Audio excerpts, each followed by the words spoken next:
Evil Empire, laughing all the way to the Jujutsu Kaisen Season 3. That's all I gotta say, cause y'all already know how gassed this show is. So sit back, lock in, and get cozy, cause I'm not wasting no time today. Run that intro. I got loyalty inside my DNA. Shinra Tensei. I got loyalty. Alright, so the scene starts off with Megami walking briskly and determined out of the sun-kissed hospital lobby with nothing but the sounds of footsteps and church bells filling the background. And we pan up to see that bro's just finished talking with his older sister, Sumiki, for the first time in a little under 2 years. Cause Shorty's been in a coma, being a life support merchant since Season 1. All because she got marked by Kenjaku way back when. And off rip, JJK doesn't pull any punches and immediately reminds us that our boy Yuji got 200 bumped back to the lobby by the emo executioner himself, Yuta Okotsu. And we cut over to see Sukuna just posted up, more disappointed in Yuji than a father after finding out his Gen Z daughter got drafted first overall to the Bop House as soon as she turned 18 and started an OnlyFans. What? We're flying to Philadelphia! Oh, hell no! Like, hold on, nah, quick tangent. Some of these shorties don't even be trying in life, dog. No school, no entrepreneurship, no trade, just straight to go and spread eagle on cam, selling clearance coochie for less than a McDonald's extra value meal. Like, ma'am, there is no way your body costs less than a Big Mac. But anyways, back to the show, we finally get to see the second ISO that was set up in episode 1. Naoya versus Choso. And Naoya, the misogynistic one-trick pony Zenin, kicks off the fight just spamming Euro flashes. Like, Mance legit evolved this move to a whole nother level. D-Wade and James Harden to be proud. Just flash stepping repeatedly to close the distance, cocking back this straight right to land this body blow on Choso that got him pinned to the wall like a boy band poster. And now you speed blitzes Choso with this crazy light attack combo that has him absolutely stun locked. Before loading up this Gomu no ab punch, pushing his hand back farther than H&'s hairline. Just chin checking Choso with this pimp slap from hell. And he tries countering with the left hook, but now you done already got the fuck out the spot, twin. Hitting the instant transmission mid-swing to disappear like LeBron's dad. Biggest fumble of all time, by the way. And now your perfect parries Choso's punch. Then just gets to putting the beats on this man like he was in FL Studio cooking up something crazy. Just having the time of his life, all while donning the devious Roblox smirk face. And as of right now, Choso can't even do nothing about it, cause he's literally getting walked down. He just has to stand there and take it like, fuck you digging in me, you digging in me, you digging in a nigga. And to make matters worse, now he's abusing his technique, using his projection sorcery to not only speed up the rate of his own attacks, but he's projecting on the Choso too, basically cheating by forcing him out of his own predetermined movements, which automatically applies a 1-second stun by placing him in these glass-like mirror freeze frames. And this goes on until Choso gets his back blown out, Boss. getting boomed through one of the concrete pillars in the underground tunnel. And the longer this goes on, the more and more Choso realizes that he might actually be cooked, cause he can't even begin to figure out Naoya's technique, use any of his own blood manipulation techniques, let alone counter. But luckily for Choso, he's dealing with Naoya, Mr. Pillow Princess Hands Zenin. Cause Naoya may look like he's doing a lot, but Unk ain't even doing no real harm. He's just moving fast, doing less damage than the first Storm Circle in Fortnite. Oh, 1 tick of HP ad punches. So after putting this man through the pavement, Naoya's just looking down on Choso and says, "My, you're a persistent one, aren't you? Seriously though, what the hell even are you? An older brother to 9 younger siblings." Damn! Hey, I'm sorry, but as soon as I heard this, I couldn't help but think one thing. On my life, Choso mama must have been a D1 goer, getting put through the mattress religiously, cause dog, 10 kids? We ain't seen no couples putting up them type of numbers since the 1900s. Every time a baby popped out, she must have been on her Vince Carter like, nah, I got one more in me. But anyways, to counter, Choso says, float, red scale, stack. All while Naoya's warming up, bouncing on his feet like a boxer. Like, who does Blood think he is? Goku? But 1 second, Naoya's there, posted up. And the next,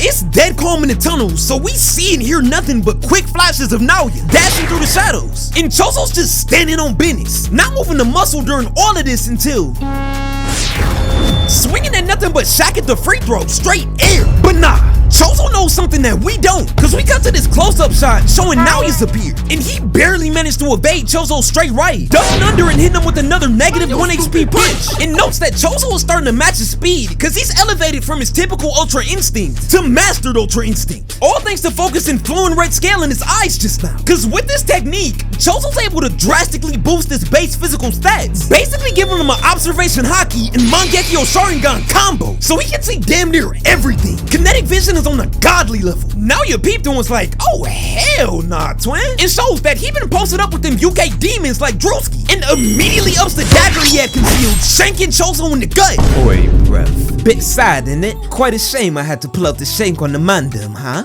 Hurts quite a bit though, doesn't it? You ugly bloke. Ugh. The fuck are you talking in that terrible UK accent for? Not a fan of setting the mood, I see. Regardless, my main goal of staunching your blood flow is complete. Let's see how well you can use your little stolen technique now. So Naoya and Choso continue chopping it up, with Mr. Masashi talking about how lame and shameful it is for sorcerers to be carrying around weapons. And this is one of the reasons why he thinks his own older brothers are so pathetic in comparison to himself. And this was an instant red flag for Choso, cause if there's anything we know about bro, it's that his love for his younger siblings and being the older brother makes up 99.9% of his entire persona and purpose in life. So he ain't banging with Naoya's point of view at all. Mans instantly asked, you hate them, don't you? Your older brothers. Of course I hate those bumbling idiots. Older brothers who are less competent than younger brothers serve no purpose. They're nothing more than worthless fodder that deserve to be hung. And Choso tells him his way of thinking is wrong, and he might only be who he is now thanks to those older brothers. But Naoya was just like, I'm not trying to hit it! Something like that! Now you stuck me! Completely disregarding Choso, saying all that sentimental family shit is gross. But at this point, it might as well be Sunday service in that tunnel, no lotto. Cause Choso took Naoya to church, with him being the pastor and Naoya being the congregation. Cause Choso got to preaching, just saying. I came here to tell you that competent or not, older brothers serve a purpose to be an example to the youth. Me as an older brother, if I go down the wrong path, that just goes to show my younger brothers not to take that path. And if I go down the right path, it's even better, cause that goes to show them the path that my younger brothers need to take. Can I get an amen? Amen! I don't know where you got it twisted to start hating your family, but I came here today to tell you, shut up! Can I get a little help from the choir? Shut your bitch ass up! But anyways, Choso goes on to say, you ask me why I'm tough. I'll tell you. I never had an example, so I've had to make many mistakes. And yet, I kept walking in front of my younger brothers. And that's why I'm strong. So this whole little yap session Choso cooked up was all just an elaborate scheme to buy time so he can cook up this massive blood tsunami, flooding the entire tunnel like Hurricane Katrina. Cause he's trying to baptize his man Naoya in tidal waves of his herpes, gonorrhea, syphilis, and chlamydia infested blood. Naoya sees this and immediately says, Cowabunga, dude, surf's up, getting boogie. Swag surfing backwards using his technique getting pushed to the edge like Bird. Cause he was not trying to get burnt like a Gucci third leg victim. And some of y'all may be thinking, wait, how was Choso able to bleed that much and not die? So because he's a death painting, a mix of a cursed and human, he comes stock with the ability to convert his own cursed energy into blood. So as long as he has cursed energy to spare, he'll never die from blood loss, so he's green. And on top of playing Subway Surfer to get away from the blood tsunami, Naoya also has to worry about the endless onslaught of piercing blood shots coming from Choso. So he's weaving like a madman. Naoya does end up getting to safety though, but the moment he stops, he notices that something's off. His legs feel heavy. And that's cause Choso hardened the blood that seeped into the fabric of his socks. So now whenever he takes a step, he's gonna feel like he's Dave Blunt stomping around. And Naoya looks up to his right just to see FaZe Choso, posted up like Hakeem in the 80s, beam pointing right to his dome, ready to switch down Naoya, coldly saying, checkmate, bitch. With his blood raining down from every crack and crevice in the ceiling. Checkmate. I'm not so sure about that. So Naoya activates his projection sorcery, stealing Kilo's whole flow, stepping into his rhythm echo images, making a beeline straight for Choso, looking to control-delete this man from the Shibuya lobby. And as he's darting towards Choso, Naoya gets confused because, wait, why isn't he firing? Until Choso says, Naoya, 100k per back shot. How many you taking? Huh? The hell is he Supernova? Dad, fuck 'em up. I'ma take my stuff. Guess we'll never know. So yeah, Choso basically popped Human Torch out shouting Supernova! Using the same Supernova move he used on Yuji back in season 2. But guess what? It's season 3 and that method still ain't patched. So bro just said, take these back shots like a good boy. What? Bro, what are you talking about, man? And now Naoya's on the floor and bro is sitting on all fours like Bro, it's only been 2 episodes and Naoya's already lost an immeasurable amount of aura. And just as Choso's about to finish off Naoya, he stops because he hears something ominous sloshing around in the blood behind him. Damn, he really about to rock my shit. Oh fuck, I overdid it. I only meant to knock him out, not give him Cam Scatterbo CTE. Well, look what we have here. Don't look down on me, you bug-eyed freak. So Naoya instantly feels the effects of Choso's blood since it got in his system. Cause if y'all don't remember from the Kenjaku vid, Choso's blood is legit laced with more STDs than the OnlyFans style. So any type of contact with it is lethal. And as Naoya's on the ground puking out his small intestine, Yuta just says, ooh, that looks pretty painful, Naoya. I mean, I could heal you with my reverse curse technique, but I'll need a little favor from you in return. Report the death of Yuji Itadori to the higher-ups for me like a good boy, okay? Fine. So after this, we immediately cut over to a memory of Yuji's looking through his eyes as a baby, and his dad and grandpa are having a conversation. Sonny boy, you know you're free to live however you please, but you gotta listen to me. You've gotta stop cracking fine shit. I don't care if her shit goes. She bounce on the dick toes curl. Damn it, she has more cake than Char lives. She's a demon. But Yuji's dad wasn't trying to hear none of that at all. He's getting buns, so all logic is going out the window. Bro's really out here moving like that one homeboy you have as soon as he gets a girl. But anyways, we finally get our first look at Yuji's mom. And well, I'll be. Butter me up and call me a biscuit, cause those scars look awfully familiar. I wonder, who could this possibly remind me of? Leave me alone! Akira! Kenjaku! Oh, you like dick? Oh, hell no. You one of them, bitch!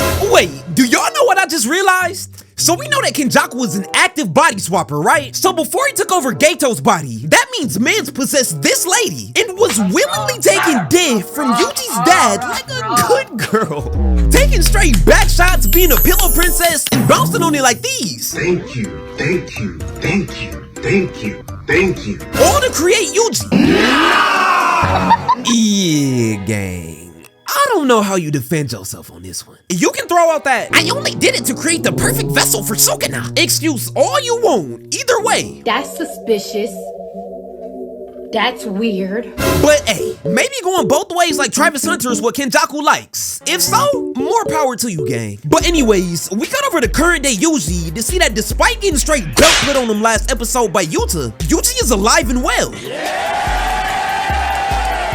Just for him to turn and see Yuta staring coldly at him dead in the face with this campfire lobbing him infinite amounts of aura. Just for him to hit a and Yuji's absolutely perplexed. In his head, he was just like, Boy, what the fuck going on in Miami, bro? And this has gotta be terrifying for Yuji. Cause peep this right, imagine waking up from the dead to see your killer dropping this little emotionless, nonchalant Duke Dennis persona and straight up laughing in your face like a psychopath. Man's probably thought he was finna get Tokyo Ghouled and straight up tortured non-stop like Ken Kaneki. But anyways, Yuta goes on to explain that he had to put on an act for Yuji's execution because my goat, Gojo, pulled up on him about a month before Shibuya happened, warning Yuta that he feels like something's off, and and if anything were to happen to him, Gojo instructed Yuta to protect all the first and second years with a special emphasis on Yuji. And to prevent anyone else from trying to hunt down and kill Yuji, Yuta was forced to forge a pact with the higher-ups saying he'd kill Itadori, which Yuta technically did do, but as soon as he died, Yuta used reverse curse technique to instantly heal Yuji's wounds, bringing him back to life. And bro, I just want y'all to look at Yuji's face. It looks like bro actively wants to run another fade with Yuta, but knows he can't because he'd end up being dog-walked again like he did earlier at his current power level. So these two continue having a yap sesh while Yuji is still going on about how sad he is about what he technically did in Shibuya. Megumi pulls up to the scene too, adamantly asking for Yuji's help because he needs his strength to save his older sister. But Yuji was just like, I can't, I'm a killer. So many people died because of me. But Megumi was just like, nah, not just you. It's because of us. And hold on, I know this may seem like common sense, but for some reason, I'm just now putting two and two together. Cause Potential Man is directly responsible for 50% of those bodies caught in Shibuya. All because he was on that, hey, if I'm dying, we dying type of timing with Goldilocks and unleash my Haraka on his ass. Nah, this is actually hilarious, I can't lie. But as the convo continues, Megumi explains that Kenjaku, aka Naruto Shikamo, has set up an unprecedented act of Jujutsu terrorism, the ultimate Fortnite Battle Royale type of deathmatch for curse users, the Culling Game, and reinforces that he's gonna need Yuji if he's gonna save his older sister who's been drawn into this game against her will. So Yuji agrees, but before he fully commits, he tells Yuta that he doesn't want to be a murderer anymore. So if Sukuna takes over his body again, bro better not hesitate to send that boy to the front row of a Pop Smoke concert. Then we get flashbanged with all this on-screen text information about the rules of the Culling Game. And if you ain't got flowing red scale like Choso or a Mangekyo Sharingan to read all that shit at light speed, there's no way in hell you'd be able to read all this info. But luckily for us, the wonderful producers at JJK made an entire episode breaking down everything step by step. And yes, I know, JJK fans can't read. But luckily for y'all, if you fall under that category, your favorite YouTuber, aka me, can read. So trust, I got you. Cause even though this About the Culling Games episode was rated poorly, I personally feel like the presentation, the visuals, and how they broke it down to us was fire. Cause hey, like it or not, all of this info was more than necessary. Cause ain't no way we was finna let JJK turn into God of High School. Cause that show was legit all hands, no plot. Like bro, y'all boys, just to prove my point, I can't even remember the main character's name. Like, who is this nigga, bro? But alright, in order to get more info about the Culling Game and know how to release Gojo from the prison realm, Yuji, Yuta, Choso, and Megumi head out to Jujutsu High to link with Yuki Tsukumo and Maki so they can all contact Tengen in the Tombs of the Star. But the main issue was finding Tengen, cause if y'all don't remember, Mans is constantly hiding behind 1,000 different doors using his barriers technique to stay concealed. But thanks to his innate cursed ability, Choso's able to find out which door Tengen's hiding behind with ease, since his brothers, the other death painting wounds, were stored in a special warehouse within Tengen's burial. So everyone gets off the elevator, and as they're walking out, Yuji just says, huh? Bloodstains? I wonder what happened here.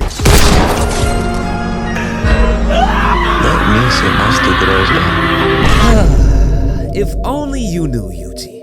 If only you knew. And yes, I know this was actually the maid's blood and not Amanai's, but she got off screen, so whoop they do. But anyways, these six arrive in the main hall, and it's nothing but an empty, all-white sensory deprivation room. A room that was so empty, they must have thought they accidentally walked into a movie theater that was playing Tron Ares. So as everyone turns around to leave, Tengen finally decides to reveal himself. Just aura farming the entrance like Piccolo or Sung Jin Woo. Like, who does bro think he is? Hey, all this tells me is that the aura farming epidemic ain't leaving us no time soon. So they get to chopping it up, and off rip, Tengen lets the gang know the main goal of Kenjaku's plan with the Culling Game, and that's the forced evolution of mankind by merging them with Tengen. A feat that'd normally be impossible, but since the Star Plasma vessel got blicked 12 years ago, Tengen has evolved further than he usually would. So now he can merge with any old regular human. But before divulging any more info, Tengen imposed one condition, and it's that between Yuki, Choso, and Yuta, 2 out of those 3 gotta stay and act as his personal bodyguards, protecting him from Kenjaku, who's all but guaranteed to be spinning the block sooner or later. Cause Tengen knows he's a key piece in Kenjaku's master plan. And again, normally, none of this would be a problem for Tengen to deal with since he'd be able to reject the assimilation. But since he's evolved, Tengen is now more cursed spirit than human, meaning he's able to be absorbed by Kenjaku, who possesses cursed spirit manipulation. So the second they linked up, Tengen would be cooked. Tengen, the Star Plasma Vessel, and the Six Eyes all play a huge role here because they're all connected by fate. And in the past, Kenjaku got belted twice by Six Eyes users. And even went as far as killing a Six Eyes user and a Star Plasma vessel less than a month after their births, all in pursuit of his plan. But even that ain't work. So instead of killing them, Kenjaku focuses his attention on sealing them away since there can't be two Six Eyes users at once. And word to Playboy Cardi, this is where a whole lot of convenience kicked in for Kenjaku. Cause 12 years ago, Toji Fushiguro defied fate, killing the Star Plasma vessel, along with the fact that a few short years later, Suguru Geto went QQ for Cocoa Puffs and got packed up, allowing for Kenjaku to possess his dead body, gaining curse manipulation in the process. So basically, just by spectating, this man Kenjaku was able to get 2 out of the 3 main pieces he needed for his master plan for the Freeski. And all that was left for him to do was obtain the prison realm and seal my goat with the Six Eyes and Limitless Gojo. And at this point, we all know how that went down. Merging humanity with Tengen will take a huge amount of cursed energy though, so one of the main purposes of the Culling Game is using it as a means to produce that cursed energy. But alright, now for the Culling Game. One of the first things to note is that Kenjaku had to make several packs to even get this off the ground in the first place. And one of those packs was that Kenjaku himself can't be the game master. And this is a major disadvantage for the game, because it means that killing Kenjaku won't end the Culling Game. The only way for it to end is to have all the players participate and die, or for all the players to refuse to participate and die. So yeah, either way, it's GG's. So in order to create a way out of the game for players, the gang realizes they're gonna have to participate and collect 100 points so they'll be eligible to add a new rule. And they also trying to free that man Goto off the pin, who would probably be able to low lift this whole game in its entirety because, you know, it's... And Tengen ends up revealing that he does have a way to get Gojo out, showcasing the back of the prison realm. But the only way they'll be able to open the back of the prison realm without the front, which is in Kenjaku's possession, is with a cursed tool or ability that negates cursed techniques. And the only 2 cursed tools that can do that are the Inverted Spear of Heaven and Black Rope. But the only issue is, both of them motherfuckers got boomed to the Shadow Realm by Gojo, cause those things are legit his kryptonite. Like, I kid you not, this man Gojo legit had World War II level battlefield PTSD from Toji using the Inverted Spear of Heaven on him way back in high school. So that shit got nuked. And because of that same PTSD, when Miguel pulled up to the night parade of 1,000 demons with the black rope that can essentially do the exact same thing, Gojo Control-O-deleted that shit from existence, while simultaneously giving Miguel a beating that was so bad, it could damn near be classified as a hate crime. I beg your pardon? So the gang's only option to open the back of the prison realm is to find this newly awakened Culling Game player named Angel, whose curse technique has the ability to extinguish any other curse technique. Alright, bet. So now with the meat and potatoes out the way, it's time we go over the rules of the Culling Game real quick. And there's no way I can have the TikTok ADHD attention span demons leaving. So just like I did in the Carnage Deku video, I got y'all with the Minecraft parkour and GTA 5 Mega Ramp gameplay on the side while I explain. Alright, so rule 1 says that after a player's awakened their curse technique, they've got to declare participation in the colony within 19 days. And if they don't do this, they'll be stripped of their curse technique. And at first, I'm just sitting there thinking like, wow. But we learned that getting stripped of your curse technique is basically a one-way ticket to the gulag, so yeah.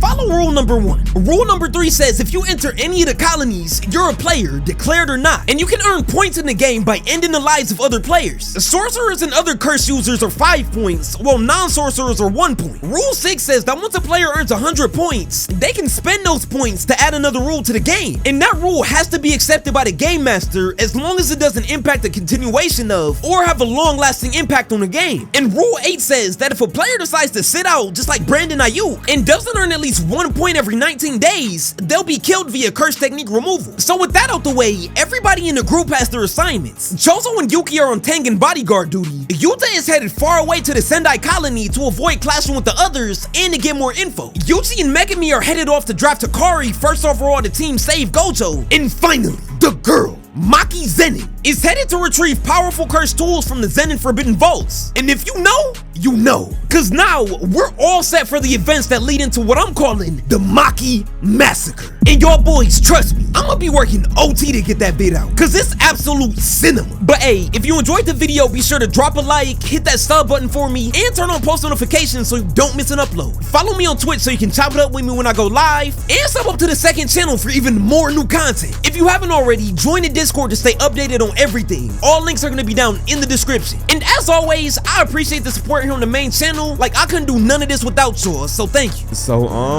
yeah, I'll see y'all next time. Be smooth.